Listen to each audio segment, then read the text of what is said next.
कि किसान KCC card बनवाता है सभापति महोदय, तो किसान को बैंक द्वारा 6(1) के 3 प्रोफार्मा दिए जाते हैं, उनकी 3 प्रतियां दी जाती है और वो प्रति भर करके उसको तहसीलदार को देनी होती है।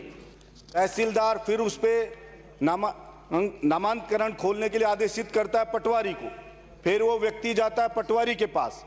फिर पटवारी उसको नामांतरण खोल करके मिलान के लिए भेजता है गिरदावर के पास। फिर वो पटवारी को बिठा के गाड़ी में जैसे तैसे हाथा जोड़ी करके पैसे टके देके और वो ले जाता है गिरदावर के पास मिलान के लिए। फिर मिलान कर लेता है, फिर वो वापस आ जाता है पटवारी के पास, फिर वो जाता है तहसीलदार के पास, फिर तहसीलदार उसको स्वीकृत करता है, फिर वो वापस तहसीलदार भेज देता है पटवारी के पास, फिर पटवारी उसका जो नामांतरण है वो उसमें वो रहननामा दर्ज करता है, फिर रहननामा दर्ज कर करके फिर वापस तहसीलदार के पास, फिर तहसीलदार जी फिर वहाँ पर उसको आदेशित कर करके और साइन करके बैंक को देने के लिए देते हैं। इस प्रक्रिया में नियम तो बना रखा है कि 15 दिन के अंदर ये हो जानी चाहिए, लेकिन अगर अपन इसको व्यवहारिक रूप से देखें तो ये 1.5 से 2 महीने लग जाते हैं और फिर उसको एक वकील बैंक का होता है, उसके पास भी जाके लिखवाना पड़ता है, रिपोर्ट एनओसी लानी पड़ती है कि इसमें कोई केस टंटा नहीं है, तो 1000-1500 रुपये वो वकील खोस लेता है और पटवारी उनकी चाय नाश्ता पानी में जा करके डोला फ्री में उसके 8-10 हज़ार रुपये उस किसान से लूट लिए जाते हैं और 1.5-2 महीने लग जाते हैं, किसी किसी को तो 4-4 महीने भी लग जाते हैं। मैं इतना सा सुझाव देना चाहता हूं आपके माध्यम से राजस्थान की सरकार को कि आप सिर्फ बैंक है जो वो ऑनलाइन उसको भेज दे तहसीलदार को और तहसीलदार उसको 7 दिन में कर करके ऑनलाइन ही उसको म्यूटेशन वगैरह रहननामा दर्ज करके भेज दे बैंक को, तो उस काश्तकार को बेचारे को लुटना पिटना ना पड़े, चक्कर खाने ना पड़े, एनर्जी वेस्ट ना उसकी हो, तो इसमें किसी का कोई नुकसान नहीं है।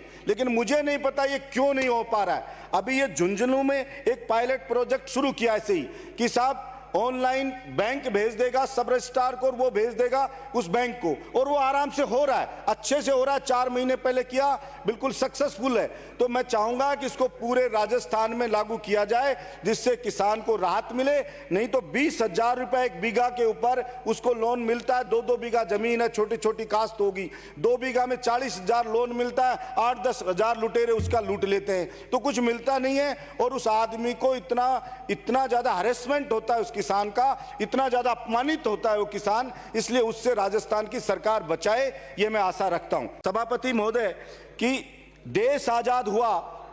1947 में, तब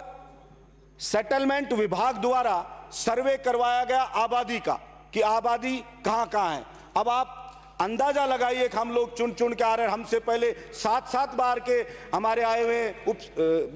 राजेंद्र जी हैं, कटारिया जी हैं, ये मुझे नहीं पता ये क्या कर रहे थे इतने दिन यहाँ पर, लेकिन मेरे समझ में ये आया 47 में सर्वे हुआ था। आज तक भी सभापति महोदय ये जनगणना हुई 1951 में, तब 1,60,00,000 आबादी थी राजस्थान की, यानी 47 में 1.5 करोड़ के लगभग आबादी होगी और वो सर्वे हुआ था। अब आबादी होगी राजस्थान की 7.5 करोड़, लेकिन आज भी वो लाल डोरा जिसको गांव की भाषा में बोलते हैं वो 1947 वाला ही चला आ रहा है। अब किसान ये आबादी इतनी बढ़ गई तो कहीं ना कहीं तो बसेगा, वो बस गया खेत में, अब उस बेचारे को ना पट्टा मिल रहा है, उसकी कन्वर्ट कराए वो मकान को तो ज्वाइंट अकाउंट है तो उसका खाता फटता नहीं है, तो वो कन्वर्ट भी नहीं हो सकती। अब उसको ना लोन मिल सकता है ना कुछ और हो सकता है, ऊपर से उसे लूट खसोट मन में आए तो अधिकारी और कर ले भैया आपने तो खातेदारी मकान बना लिया, ढाणियां बस गई। तो मैं ये चाहता हूं एक बार सरकार दोबारा सर्वे करवाए, इसमें कोई बहुत बड़ी ऐसी चीज नहीं है कि जो सरकारों के समझ में ही नहीं आ रहा, इतनी सरकारें बदल गई, दोबारा सर्वे करवा ले भाई जो आबादी है, जो आबादी उसको आबादी घोषित कर दे और उनका कन्वर्ट कर दे, तो कुछ जो भी नॉमिनल चार्ज भी रखे तो सरकार को फायदा ही होगा। लेकिन पता नहीं क्यों नहीं हो पा रहा। तो मैं आपके माध्यम से सुझाव देता हूं राजस्थान की सरकार को कि दोबारा आबादी का सर्वे करवाया जाए और उस लाल डोरे का दोबारा निर्धारण हो।